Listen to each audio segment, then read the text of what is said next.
ആ സമയത്ത് അബൂ അയ്യൂബിൽ അൻസാരി തങ്ങൾക്ക് പേടിയായിരുന്നു.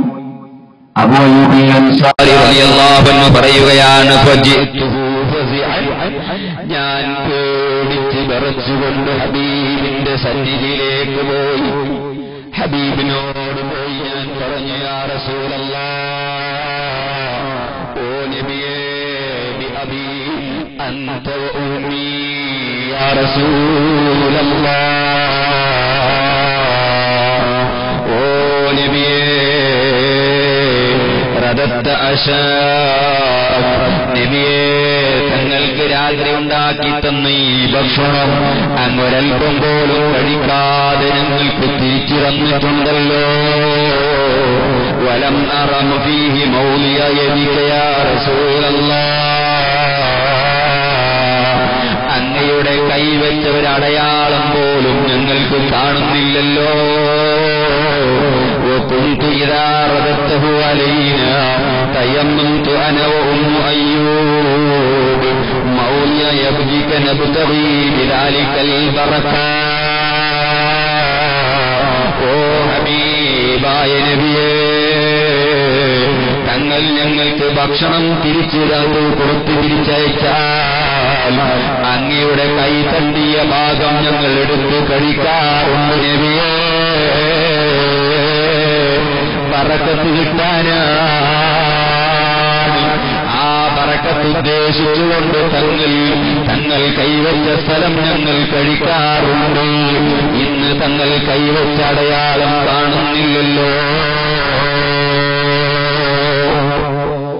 ഹബീബിനോട് പോയി അബൂ അയ്യൂബിൽ അൻസാരി റളിയല്ലാഹു അൻഹു പറഞ്ഞപ്പോൾ അബൂ അയ്യൂബിൽ അൻസാരി റളിയല്ലാഹു അൻഹു പറയുകയാണ്, അബൂ അയ്യൂബിൽ അൻസാരിയോട് അല്ലാഹുവിന്റെ റസൂൽ പറയുന്നു, ഇന്നി വജദ്തു ഫീഹി റീഹ ഹാദിഹി അശ്ശജറ.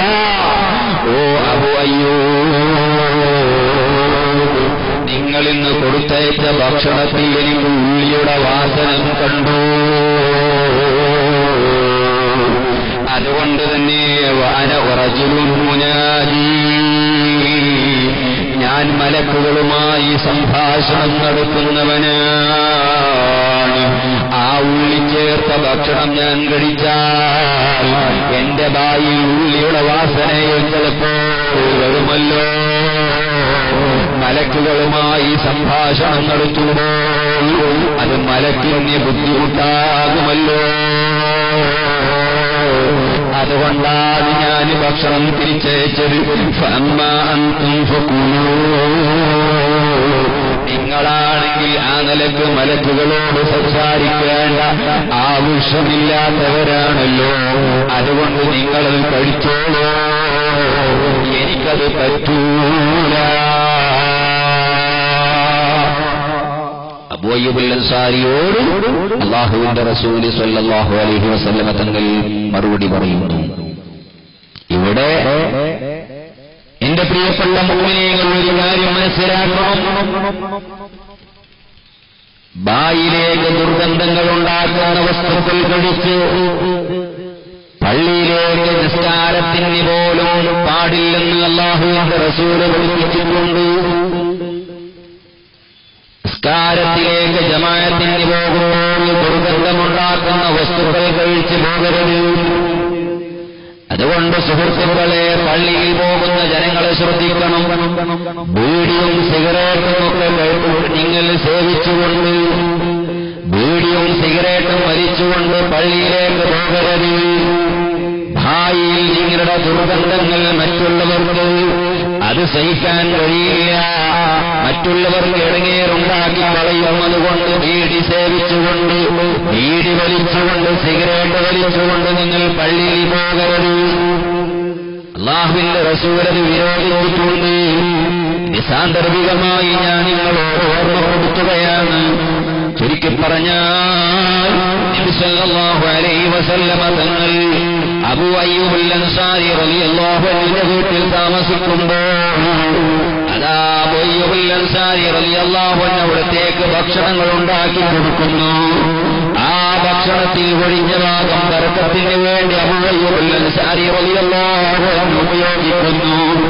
അതുകൊണ്ടാണ് അതുപോലെയുള്ള അല്ലെങ്കിൽ അവിടുത്തെ ഉമ്മത്തിൽ വന്ന മഹാന്മാരാകുന്ന സയ്യിദന്മാർ ബഹുമാനപ്പെട്ട താജുൽ ഉലമ അവിടുത്തെ ആഫിയത്തോടുകൂടിയുള്ള ദീർഘായുസ്സ് നൽകുമാറാകട്ടെ. താജുൽ ഉലമ തങ്ങൾ അവർ കുടിച്ച വെള്ളം ബർക്കത്തിന് വേണ്ടി കുടിക്കാറില്ല.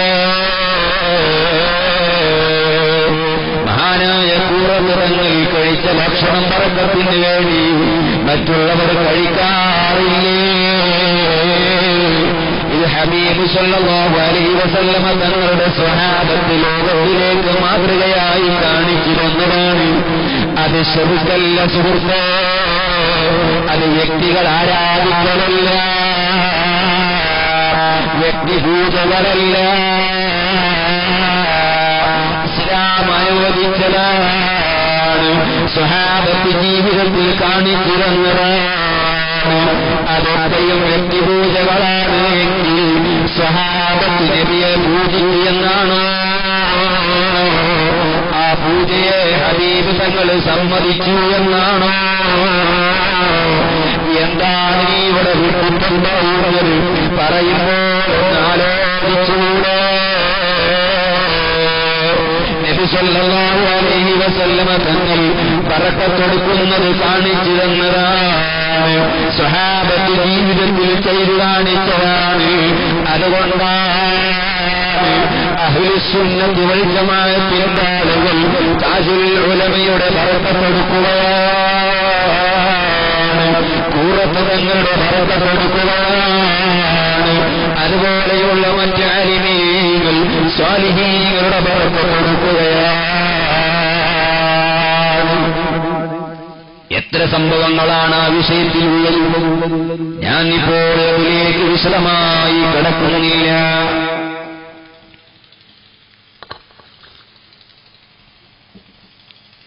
അബൂ അയ്യൂബ് അൻസാരി റളിയല്ലാഹു അൻഹു, ആ അബൂ അയ്യൂബ് അൻസാരിയുടെ വീട്ടിൽ താമസിക്കുന്ന സമയത്ത് സുബ്ഹാനല്ലാഹ്, ഹബീബിനിക്ക് ഹദിയുമായിട്ട് എത്ര ജനങ്ങളാണ് വരുന്നത്. ഓരോരുത്തരും അവരുടെ വീട്ടിൽ ഭക്ഷണമുണ്ടാക്കി ഹബീബിന് കൊടുക്കാൻ അബൂ അയ്യൂബ് അൻസാരിയുടെ വീട്ടിലേക്ക് വരുന്നു. ഞങ്ങളുണ്ടാക്കിയ ഭക്ഷണം ഹബീബ് കഴിക്കണേ, അതുകൊണ്ടൊരു സാന്ത്വനം നമ്മുടെ മനസ്സിലുണ്ടാകണേ. അങ്ങനെ മദീനയിലുള്ള എല്ലാ സ്വഹാബികളും ആ സ്വഹാബിമാരുടെ ഭാര്യമാർ അവരുടെ വീടുകളിൽ ഭക്ഷണമുണ്ടാക്കി ഹബീബിന് കൊടുത്തയക്കുന്നു. അതുകൊണ്ടാണ് ഇന്നും വലിയ വലിയ ആലിമീങ്ങൾക്ക് സാദാത്തുക്കൾക്ക് അതാ വീടുകളിലൊക്കെ ഭക്ഷണമുണ്ടാക്കി അങ്ങോട്ട് കൊടുത്തയക്കാറില്ലേ.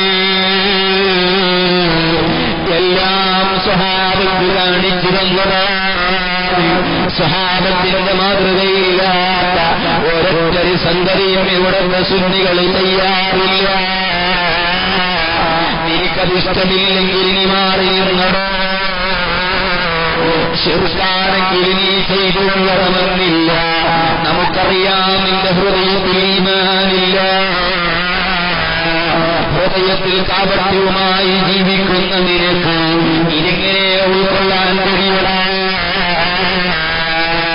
ഞങ്ങളൊക്കെ മഹാന്മാരെ ബഹുമാനിക്കുന്നവരാണ്, സാലിഹീകളെ സ്നേഹിക്കുന്നവരാണ്,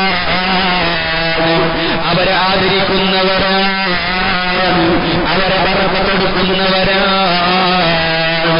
ഞങ്ങൾക്കെല്ലാം മാതൃക സ്വഹാബത്താണ്. ലോകത്തിന്റെ നേതാവ് അഷ്റഫുൽ ഖൽഖ് സയ്യിദുനാ മുഹമ്മദുർ റസൂലുള്ളാഹ് സ്വല്ലല്ലാഹു അലൈഹി വസല്ലം. ഞങ്ങൾക്ക് നിങ്ങൾ പറഞ്ഞത് കേൾക്കേണ്ടതില്ല, നിങ്ങളെ നിങ്ങളെ മാതൃക നോക്കേണ്ടതില്ല. നമുക്കെല്ലാം മാതൃക ഷഫീഉൽ മുദ്നിബീൻ റഹ്മത്തുൽ അമത്തുൽ ആശിഖീൻ മുഹമ്മദുർ റസൂലുള്ളാഹ് സ്വല്ലല്ലാഹു അലൈഹി വസല്ലമ തങ്ങളാണ് നമുക്ക് മാതൃക.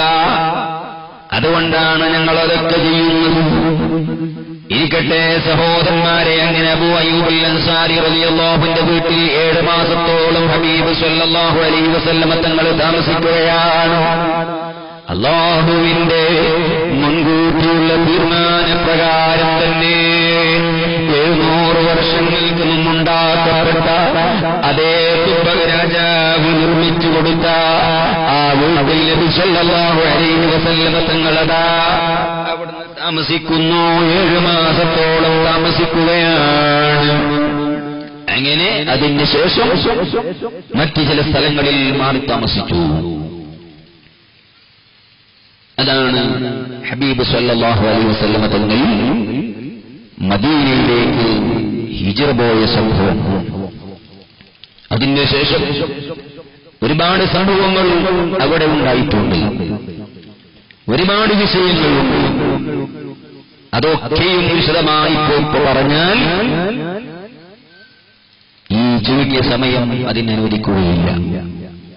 അതുകൊണ്ട് അത്തരം ചരിത്രങ്ങളിലേക്ക് ഞാനിപ്പോൾ കടക്കുന്നില്ല.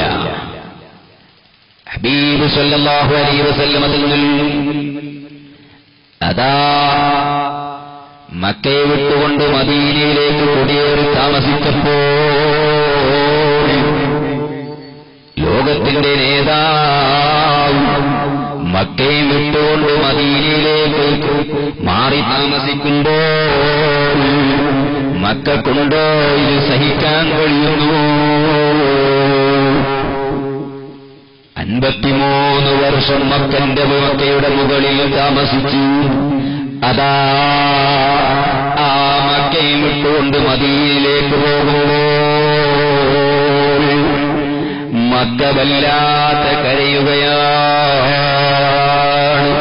മിൻ ഹിജ്റത്തിൽ മുഖ്താരി തബ്കി മക്കത്തോ വബയൂതുഹാ വതൽ മഖാമ വകഅബത്തു وحكيمها حجر وأسود عتبة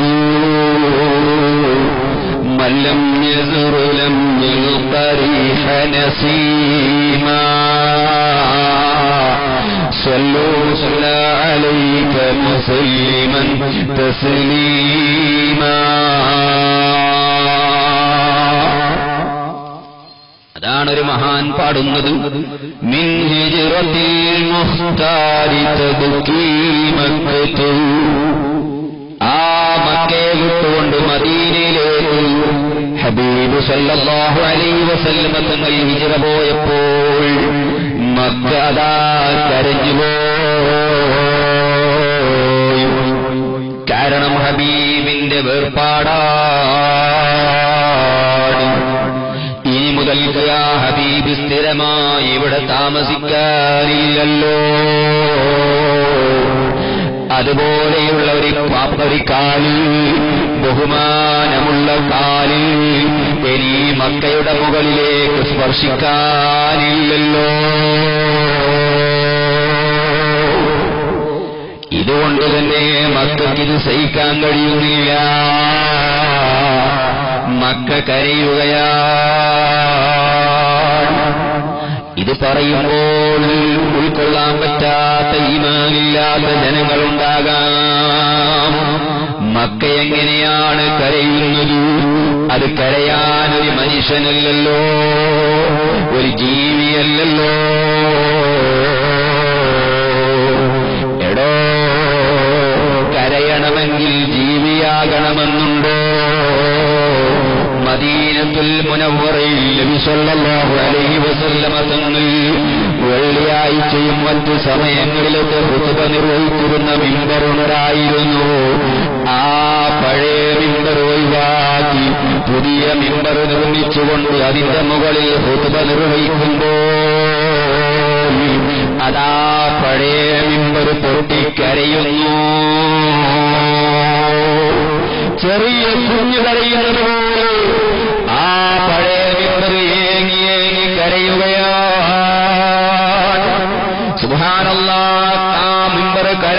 ശബ്ദം അവിടെ ഇരിക്കുന്ന സ്വഹാബത്ത് കേൾക്കുകയാണ്. നബി സല്ലല്ലാഹു അലൈഹി വസല്ലം തങ്ങൾ പുതിയ മിമ്പറിൽ നിന്ന് താഴോട്ടിറങ്ങി പഴയ മിമ്പറിനെ അണച്ചു പൂട്ടിക്കൊണ്ട് ആ പഴയ മിമ്പറിനെ സമാധാനിപ്പിക്കുന്നില്ലേ? എങ്ങനെയാണ് ഒരു വണങ്ങിയതായ മരത്തിൽ നിന്ന് നിർമ്മിക്കപ്പെട്ടതായ ഒരു മിമ്പർ എങ്ങനെയാണ് കരഞ്ഞത് സുഹൃത്തേ? അതുകൊണ്ട് മിമ്പർ കരഞ്ഞിട്ടുണ്ട് എങ്കിൽ അത് ഹദീസിന്റെ കിതാബുകളിൽ സ്ഥലം പിടിച്ചിട്ടുണ്ട് എങ്കിൽ മക്ക കരഞ്ഞോ എന്ന് പറയുമ്പോൾ ഉൾക്കൊള്ളാൻ പറ്റാത്തതെങ്ങനെയാണ്?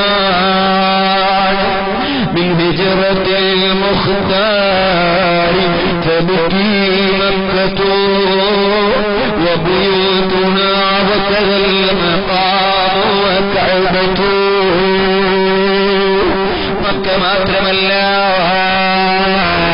ആ മക്കയിലുണ്ടായിരുന്ന എല്ലാ വീടുകളും കരയുകയാണ്. മഖാം ഇബ്രാഹീമും കരയുകയാണ്. കഅബ ശരീഫും കരയുകയാണ്. വഹതീമുഹാ ഹിജ്റുൻ വഅസ്വദു വഅഖബതു മൻ ലം യസുർ ലം യൽഖ റീഹ നസീമാ صلى عليك مسلما تسليما.